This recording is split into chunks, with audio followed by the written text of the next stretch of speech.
He was 14 when all hell broke loose. Emmanuel Nshimimana is now 34 years old. He is one of those who sat through this year's commemoration and for a time drifted into a place 20 years ago. In my class, our teacher asked, they used to ask us, Hutu, can you stand up? Tutsi, can you stand up? The marginalization started way before the genocide. We were taught that Hutu are good, Tutsi are bad. When they say Hutu stand up, me too, I stood up in Hutu. And my teacher say, you sit down. I say, why? He says, yes, we know that you are Tutsi. Nshimimana, a curious child, then asked his mother, determined to understand why he and his peers were taught that some of them were less than others. She said, I have told you that you are a boy. Why do you ask me that question? And I said, it's because my teacher beat me, saying that I don't know who I am. After praying, Mom came to school, saying, I want to know what's happening, what you are teaching the student. My boy is innocent one. He's asking if he's Tutsi and you beat him because he's Tutsi. When the genocide started in April 1994, his hometown was not immediately affected. There were signs that something was happening, but he and his family did not fully understand the magnitude of it until they saw their neighbors' houses burnt down. Mom said, please, you have to pray because maybe we will be killed soon. She said, President Habyarimana was dead. They will kill us, all of us. They made for the stadium of Chibuye with other Tutsis as they had been advised that the chances of safety were greater there. Their chances there were no better as they came to realize.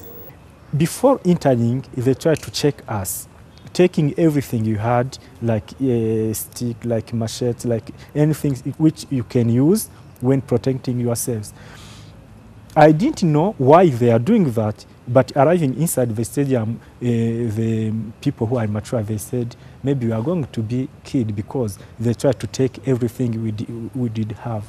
A few days later in the stadium, they were attacked. My mom took me and we prayed. She told me, man,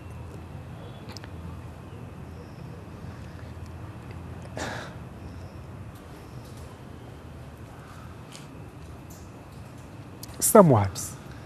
Yeah, some words, of course, from the Bible.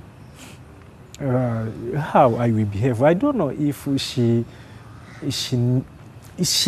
knew or she was feeling that I will survive. That was the last time he saw his mother and his sister. Nshimimana managed to leave the stadium with others. After days of eluding the fighters, he managed to find his way back home. His neighbors were not as friendly as he had hoped. I decided to go back in my area because I started to think that we were Christian. My parents did not bad to anyone.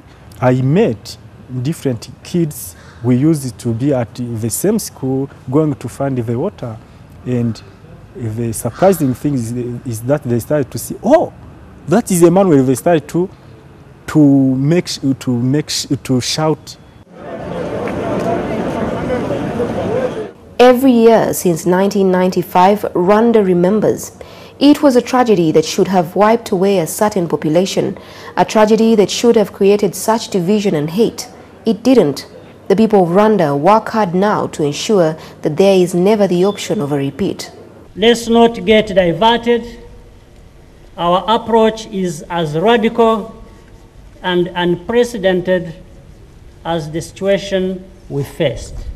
Because our people, when dying, we did not bury them. Not only to bury them, we did not also cry for them. Now we cry. And the people say, please be strong, we are with you. It helps us now to feel that we are people. Nshimimana, like many others, has learned some lessons from the past.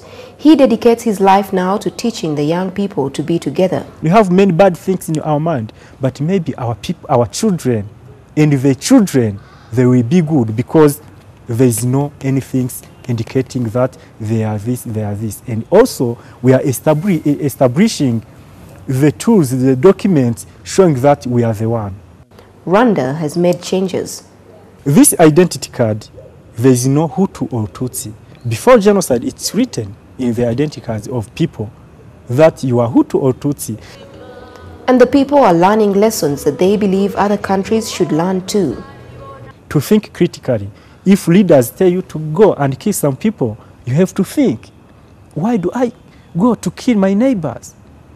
Which interests? What are consequences? Genocide can happen to everyone.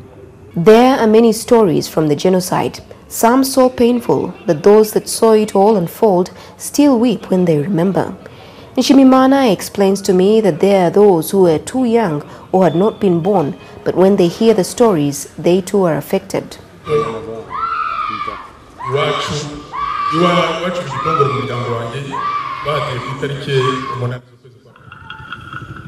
And over 1 million, just in 100 days, in only 100 days, it was not just 1 million people who were murdered in Rwanda. Rwanda still remembers.